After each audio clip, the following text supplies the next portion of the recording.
Hola, un cordial saludo a los estudiantes de la especialización en procesal y un saludo muy especial al doctor René Moreno, quien me hizo esta invitación muy especial pues para poder dar algunos tips sobre el manejo de las audiencias, dada la experiencia que tengo como juez de la República. Lo primero que debemos tener en cuenta en el tema de las audiencias dentro de los procesos judiciales, a la luz del Código General del Proceso, es que es indispensable que tengamos un protocolo para el inicio de las mismas. La persona que sea designada por parte del juez para hacer la presentación, para hacer la etapa previa a la instalación de la audiencia, pues sí tiene que ser muy clara con las partes, con los apoderados, en general con los asistentes y con el público que incluso esté en la sala de audiencias o que esté en la reunión virtual, y leerles un protocolo. Entonces, en el juzgado que tengo a mi cargo, la persona encargada de hacer la lectura de ese protocolo pues es clarísima en indicarle a las partes. Bueno, lo primero es que las partes se deben identificar. Entonces, si estamos en una audiencia virtual, tienen que exhibir en cámara los documentos de identidad, el demandante, el apoderado, el demandado, su apoderado, si hay terceros también, si hay testigos también, obviamente haciendo la salvedad de que los testigos se tendrán que presentar al inicio, pero solo pueden ingresar a la sala de audiencias o a la reunión virtual en el momento en el que van a rendir su testimonio. Entonces, todos se tienen que identificar, todos, antes del inicio de la audiencia. Asimismo, el encargado, el empleado encargado de hacer esta presentación y la lectura del protocolo, pues debe hacer la presentación del juez. De pronto las partes no conocen al juez, entonces es indispensable que el empleado del juzgado pues indique el nombre completo del juez y pues insista en el nombre del juzgado, la denominación del juzgado. Entonces me permito informarles que el juez Juan Fernando Barrera Peñaranda va a presidir la audiencia del día de hoy. Él es el titular del juzgado 31 de pequeñas causas y competencia múltiple de la ciudad de Bogotá, y esta audiencia del artículo 372 y el artículo 373 se lleva a cabo dentro del proceso 2021-01 que se tramita en este juzgado. Entonces, también el empleado del juzgado debe indicar que la audiencia es pública, que cualquier persona puede ingresar, pero que solo pueden intervenir las partes interesadas y los apoderados o cualquier persona pues que el juez autorice. ¿Listo? Entonces es fundamental eso, hacer ese tipo de indicaciones. Se hace también la salvedad por parte de la persona que está haciendo la introducción a la audiencia y que de que esos protocolos de audiencia están contenidos incluso en el acuerdo PSAA 15-10-444 del Consejo Superior de la Judicatura. También se indica que las partes, los intervinientes deben acatar las órdenes que son impartidas por el juez y que deben permanecer en la sala de audiencias o en la reunión virtual, en las virtuales pues frente a la cámara. En las presenciales pues deben permanecer en la sala de audiencias para intervenir en el momento que les corresponda y cuando el juez así lo autorice. También se les debe indicar que tienen que mantener apagados cualquier dispositivo o en modo silencioso. Digamos que en algunos casos, por alguna urgencia, de pronto sí se necesita que tengan el celular, que lo tengan prendido, pero sí tienen que estar en modo silencioso para no interrumpir el normal curso de la audiencia. Entonces cualquier dispositivo, hace unos años se hablaba de los beeper, hoy en día pues son los celulares, las tablets. Entonces todo se tiene que tener apagado, incluso las alarmas, cualquier dispositivo que distraiga la atención o que interrumpa el normal curso de la audiencia. Clarísimo debe quedar que solo puede hacer uso de la palabra o retirarse de la reunión virtual o de la sala de audiencias cuando el juez lo autorice. Eso debe ser Eso debe estar muy claro y se le tiene que indicar hacia las partes para que de pronto en algún momento no vayan a decir que no sabían que tenían que observar esas disposiciones. Cuando estamos en audiencia virtual y hay personas que no son parte en el proceso y que no tienen que ver con el proceso, pero que quisieron asistir, en el caso de estudiantes de pronto que tienen como profesores a jueces de la República y que ellos los invitan a las audiencias para ver cómo se tramitan, pues deben mantener en silencio los micrófonos, eso es fundamental. Claramente también incluso por normas de cortesía y de básica decencia y de básico urbanidad, no se puede consumir alimentos, no se puede fumar dentro de la sala de audiencias o frente a la cámara cuando estamos en una audiencia virtual. En las intervenciones también, pues por normas básicas de decencia, pues se tiene que utilizar un lenguaje respetuoso, un tono de voz respetuoso, no solo frente al juez, sino frente a los demás asistentes y a las otras personas que se encuentran en la audiencia. Eso en cuanto al protocolo. Es importantísimo, ya cuando hablamos de los tips, que ha sido lo que me solicitó el doctor René, es importantísimo tener en cuenta que incluso en las audiencias siempre se debe procurar respetar el debido proceso. Esa es una obligación del juez, es un deber del juez, verificar siempre que se esté cumpliendo con el debido proceso, que se esté respetando el debido proceso. En el sistema oral, este debido proceso entraña la obligación de oír públicamente a la persona. Entonces ahí se hace efectivo eso que nos dice el Código General del Proceso, del derecho a ser escuchado. Eso se materializa en las audiencias y lo relacionamos con el debido proceso, y entonces decimos que es la facultad, es el deber que tiene el juez de garantizar que las partes sean escuchadas. Estamos en una audiencia pública. Eso se puede garantizar a través de una audiencia. Esa es la importancia del nuevo sistema oral, los juicios por audiencias. Además, en uso de las garantías fundamentales y de los principios que están consagrados en nuestro Código General del Proceso, siempre se debe garantizar el principio de inmediación. Entonces el debido proceso en la oralidad es un principio fundante, si se quiere, de la actuación judicial. Ahí tenemos que percibir que el derecho a la audiencia, el derecho a ser escuchado, es un elemento central del debido proceso, porque es la interpretación más adecuada, como ya lo mencionamos, al derecho a ser escuchado, el derecho a ser oído, que está contenido en el artículo 3 de nuestro Código General del Proceso. Debemos decir entonces muy claramente que la oralidad es un escenario de satisfacción de los derechos constitucionales. No debemos mirar todo esto solo desde la óptica del derecho adjetivo, del derecho procesal, no.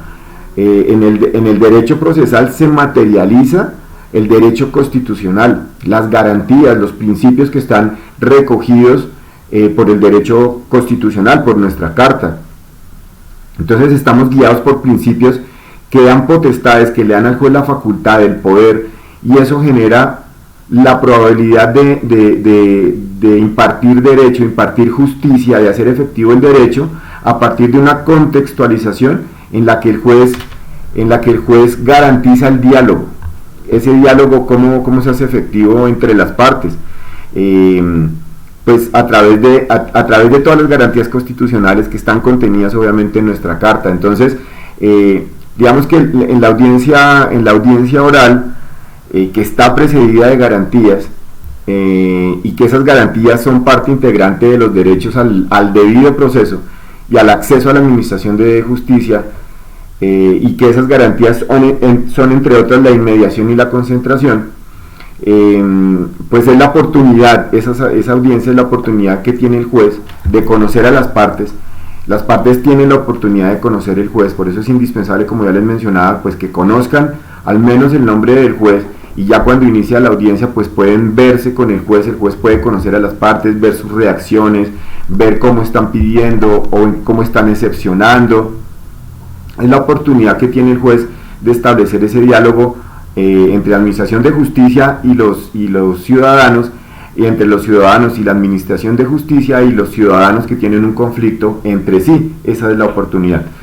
Según el profesor Ulises Canosa, presidente del Instituto Colombiano de Derecho Procesal, la evolución del proceso civil hacia la oralidad en nuestro país permite una reforma integral que reemplaza el garantismo formal por uno que sea real. Es decir, la oralidad en nuestro país hace que realmente exista un garantismo que no esté únicamente en la ley, que no esté simplemente en las hojas de nuestros códigos e incluso de nuestra Constitución, sino que ese garantismo sea formal, y que sea formal porque en la audiencia pues es donde se materializa, es donde las partes pueden hablar, es donde el juez tiene contacto con ellas, y ahí es donde estamos haciendo efectivo ese garantismo que está contenido en nuestra carta, que está contenido en nuestro Código General del Proceso también, en el espíritu del mismo.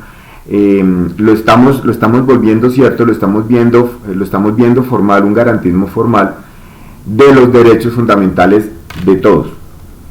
Concretamente sobre los aspectos que debemos tener en cuenta en el trámite de las audiencias, los tips que debemos tener en cuenta. Las audiencias, como ya lo dijimos, son unos mecanismos que nos sirven para garantizar la inmediación. Aunque estemos en virtualidad, digamos que hay algún grado de inmediación. Ya cuando estamos en presencialidad, pues más aún. Pero de manera general, estamos garantizando la inmediación, estamos garantizando la concentración, estamos en general garantizando el debido proceso. ¿Por qué? Porque el juez escucha a las partes, las conoce, como ya lo mencioné, las observa, advierte sus reacciones. Y aquí debemos tener en cuenta algo muy importante, y es que los apoderados siempre deben llegar preparados a las diligencias. ¿Qué significa eso? Digamos que con el tema de la oralidad, con el tema de las audiencias, se evidenció aún más el temor escénico que tienen algunas personas, pues digamos, el temor que les da expresarse en público. Se puede incluir en muletillas, se puede incluir en cualquier clase de demostración de miedo escénico. Eso es normal. Sin embargo, si una persona tiene temor escénico, si le da algo de temor participar en una audiencia pública, digamos que una forma de morigerar ese temor escénico es llegar preparado. Entonces es fundamental que los abogados lleguen preparados a las audiencias. Incluso es indispensable que el juez llegue preparado a la audiencia. O sea, eso es algo insalvable. No podemos llegar a una audiencia simplemente leyendo la carátula. Entonces, si bien es cierto, nos encontramos todavía en la adecuación al sistema de juicios por audiencias, y eso implica el temor escénico que ya les mencioné. Eso se supera ¿cómo? O sea, ¿cómo llegamos a superar ese temor escénico antes de que seamos abogados? Con talleres prácticos en las universidades. Siempre los profesores tenemos la obligación de procurar que los estudiantes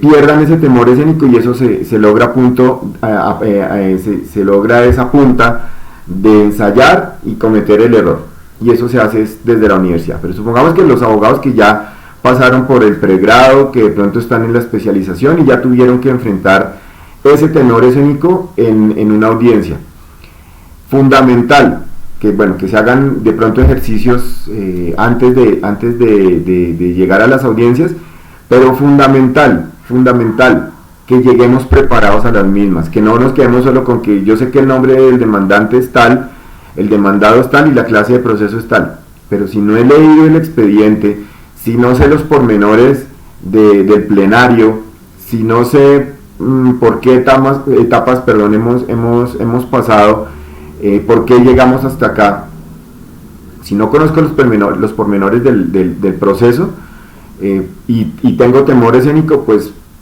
los errores que voy a cometer en el trámite de la audiencia van a ser muy muy grandes. Entonces se debe estudiar el plenario, se debe analizar la estrategia de defensa, se debe insistir en los fundamentos de derecho que soportan esa estrategia de derecho, de esa estrategia de defensa.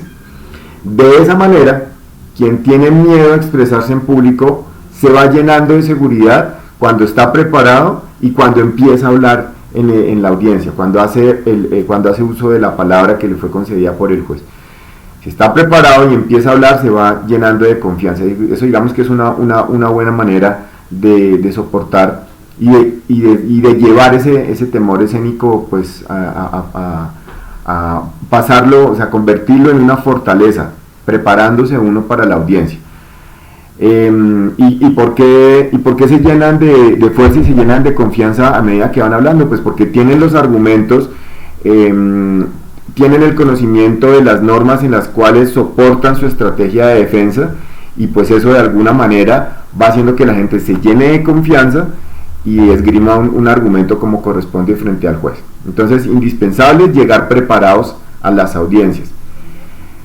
Si se decide previamente solicitarle al juez la práctica de una prueba testimonial, por ejemplo, y que esa prueba testimonial pues, se va a llevar a cabo durante la audiencia, es necesario indicarle antes de la misma al testigo que él se va a enfrentar a un juez, o sea, que va a estar frente a un juez de la República y que debe contar la verdad.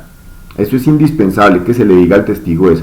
Usted va a estar en la audiencia, tiene que contar la verdad, porque si dice mentiras y el juez se da cuenta, pues usted va a ser justo merecedor de una sanción por falso testimonio, y esas sanciones tiene connotación penal. Entonces es indispensable que si vamos a tomar un testimonio durante la audiencia, se hable con el testigo, y que contrario a decirle que mienta o preparar una coartada, lo que se tiene que hacer es decirle, venga, usted tiene que contar la verdad, usted tiene que decir toda la verdad, porque si usted miente y el juez se da cuenta, el juez obviamente se va a poner furioso con usted porque usted está intentando hacerlo caer en el error, y además eso tiene una connotación penal porque eso es un falso testimonio. Se tiene entonces que establecer un diálogo con el testigo, no para preparar una coartada, sino para buscar que durante el testimonio, pues el juez se vaya convenciendo de que lo que está diciendo el testigo es verdad. ¿Y cómo se logra eso? Pues diciendo la verdad, contando la verdad. Entonces también se debe establecer ese diálogo con el testigo antes de la realización de la audiencia. Entonces, para que en la audiencia no vayamos a improvisar, preparen ese cuestionario con el testigo. Dígale al testigo qué le va a preguntar y que tiene que contar la verdad. Si contar la verdad puede afectar los intereses de su apoderado, omita esa pregunta. Haga preguntas solo que tienen que ver, o sea, que van a favorecer a su representado, pero sin que eso implique mentir, por lo que ya mencionamos. Mentir implica intentar hacer recaer en el error al juez, y además de eso, el falso testimonio es un tipo penal. Entonces, preparar el cuestionario, todo dentro del marco del debido proceso, dentro del marco del respeto de los derechos fundamentales de los demás intervinientes. Siempre se debe tener en cuenta que el testimonio como medio de prueba también tiene unos requisitos que están contenidos en nuestro Código General del Proceso. Entonces no podemos hacer preguntas que resulten irrelevantes, que sean improcedentes, no podemos hacer preguntas que después conlleven a que esa prueba testimonial sea considerado como ilícito porque haya vulnerado los derechos fundamentales de alguna de las partes. Entonces, todo dentro del marco de la ley, buscando demostrarle algo al juez sin que eso implique mentir. ¿Listo? Preparar un cuestionario, hablar con el testigo antes de tener un diálogo siempre fluido con el testigo. Si nosotros ya nos damos cuenta de que lo que diga el testigo, que si el testigo que si el testigo va a la audiencia y va a mentir, pues digámosle al juez que mejor no reciba esa prueba testimonial. ¿Sí? Eso es fundamental, porque si el testigo nos va a afectar y para poder beneficiarnos tiene que mentir, es mejor que no vaya. En cuanto a las intervenciones de los apoderados, siempre se debe tener en cuenta que esas intervenciones no son ilimitadas en el tiempo. Las intervenciones de los apoderados no son ilimitadas en el tiempo. Se tiene siempre que acatar lo que el juez disponga y se debe optimizar el tiempo. La tendencia hoy en día es a ser muy concretos. tanto en las sentencias que se tienen que proferir por escrito, digamos en las acciones de tutela, debemos ser muy concretos, pero ya cuando estamos hablando de una audiencia, también debemos ser muy concretos, tenemos que hacer una síntesis. Eso no implica que omitamos asuntos que son relevantes en el proceso, no implica eso. Por eso no solo el juez debe tener un plan del caso, el juez siempre debe tener un plan del caso, pero no solo el juez. Los apoderados también deben tener un plan del caso, digamos un mapa que les sirva de guía, un cuadro sinóptico si se quiere llamar así. Las partes también deben tener antes de la audiencia elaborado, si no lo quieren hacer por escrito, si no quieren tener un borrador, tengan ese mapa en la mente, un mapa de la estrategia por la cual optaron, para que dentro del trámite del proceso de pronto no digan, bueno, ¿y qué era lo que yo había pensado que iba a hacer acá? ¿Qué era lo que yo iba a pedir? ¿Qué era lo que yo iba a decir? Es necesario tener un plan del caso, incluso si lo quieren mentalmente, pero si quieren tener unos apuntes y una síntesis, un mapa conceptual, un cuadro sinóptico, es aconsejable que lo hagan. ¿Eso para qué? Además de tener clara la estrategia, eso sirve para evitar hacer resúmenes minuciosos de lo que ya está en el expediente. ¿A qué me refiero?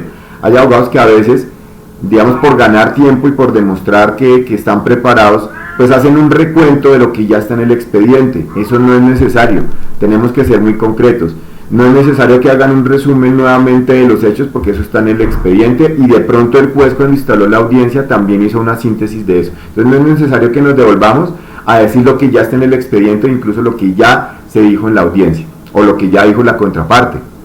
Siempre ser muy concretos, siempre ser sintéticos, ir al punto, evitar discursos que en algún momento se conviertan en dilaciones.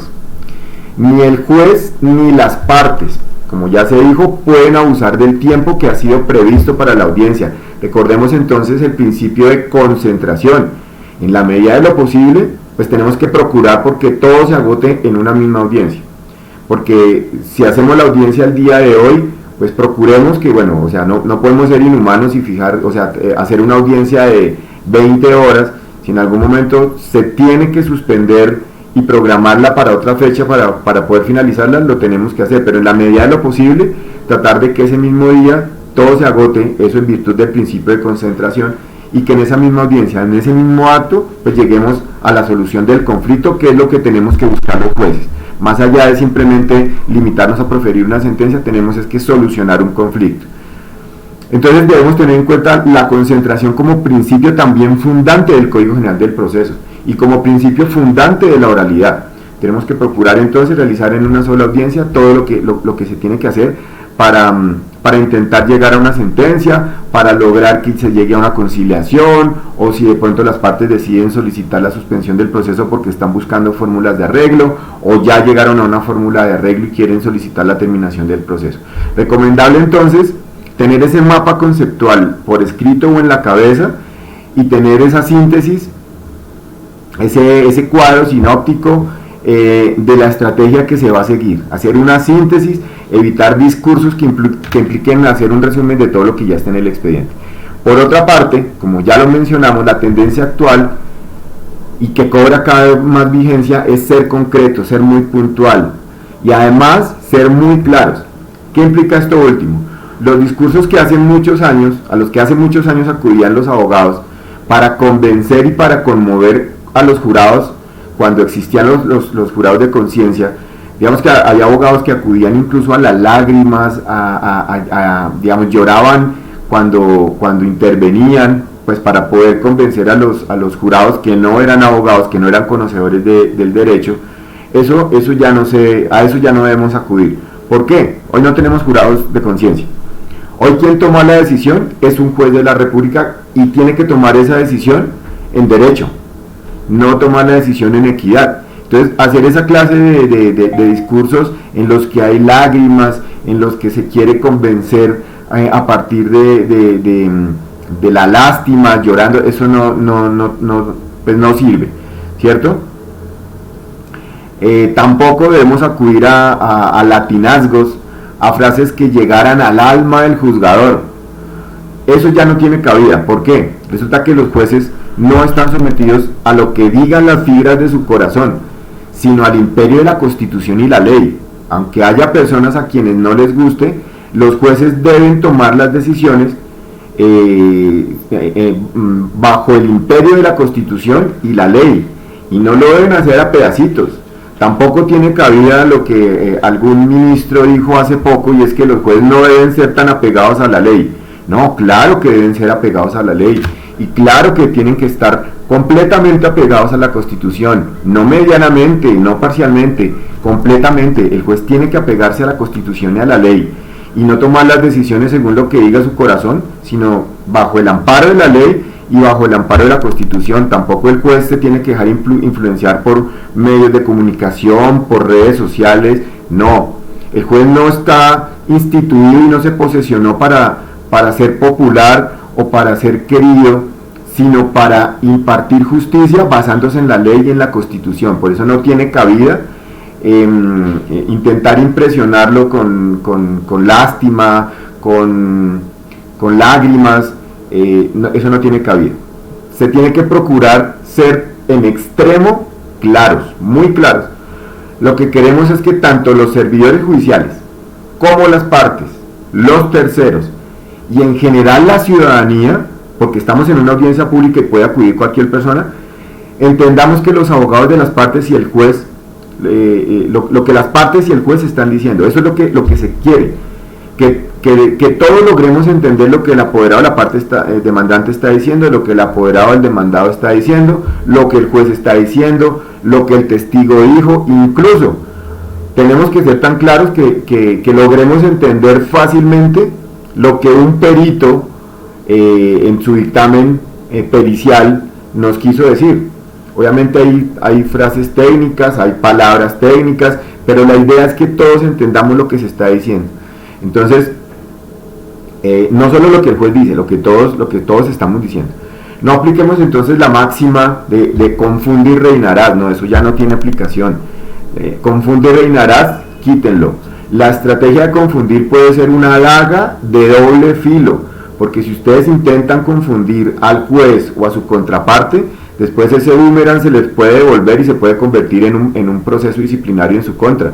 Entonces traten de ser muy claros y de no confundir. Entonces, ser muy concretos, ser muy claros, y además de eso, no intenten confundir a través de anglicismos, a través de latinazgos. Hoy en día estamos en una sociedad del conocimiento en la que fácilmente, si ustedes en una audiencia intentan impresionar al juez o a su contraparte con una frase en latín o con una frase en inglés, de pronto su contraparte rápidamente en un descanso que se determine en la audiencia, pues puede buscar, oiga, qué fue lo que este dijo, y busca rápidamente en Google, y cuando le toque hacer su intervención va a desvirtuar lo que ustedes quisieron decir a través de una frase en inglés, de una palabra en inglés o en latín. Entonces procuren no caer en anglicismos y en latinazgos, intentando impresionar o intentando confundir, porque como ya les mencioné, estamos en una sociedad del conocimiento en la que fácilmente en un momento todos podemos tener acceso a Google o a cualquier otro buscador y tratar de buscar ahí, tratar de indagar qué fue lo que esta persona quiso decir, y cuando nos toque intervenir, pues podemos desvirtuar lo que la persona está diciendo. Podemos hacerla quedar muy mal cuando esa persona, para tratar de impresionar, acudió a tecnicismos o a frases traídas de otro idioma para intentar impresionar al juez o a la contraparte. Eso fácilmente se puede desvirtuar. Entonces, a menos de que estén completamente seguros de lo que están diciendo, no acudan a esos medios como para impresionar. No está bien hacer eso, o sea, acudir a esos tecnicismos o frases traídas de otros idiomas.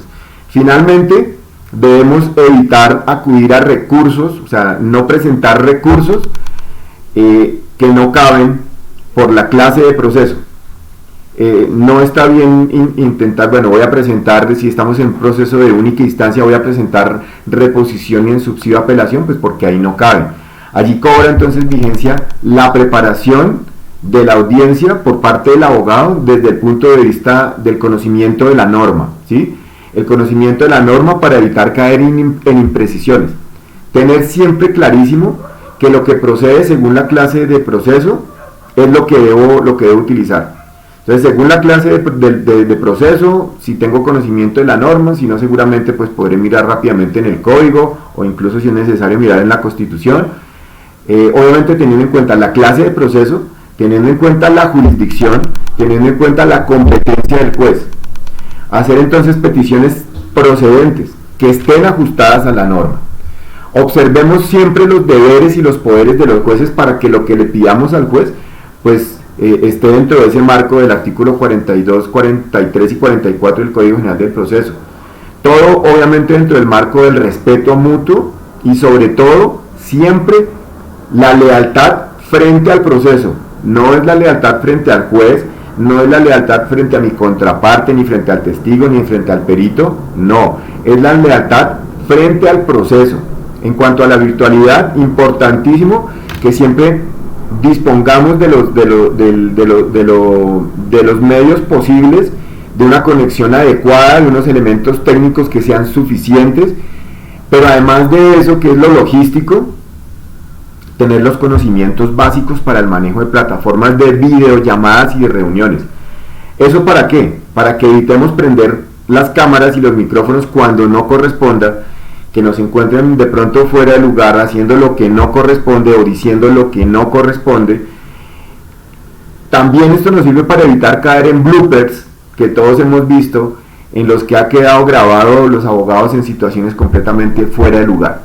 Entonces, tener esos conocimientos básicos, o sea, además del tema logístico de tener una buena conexión, tener un buen computador pues que nos sirva, o el celular que esté cargado, todos esos aspectos técnicos, pero además, en cuanto al conocimiento, lo básico para poder saber que si estoy hablando y que llevo 15 minutos hablando, pues que el micrófono esté prendido.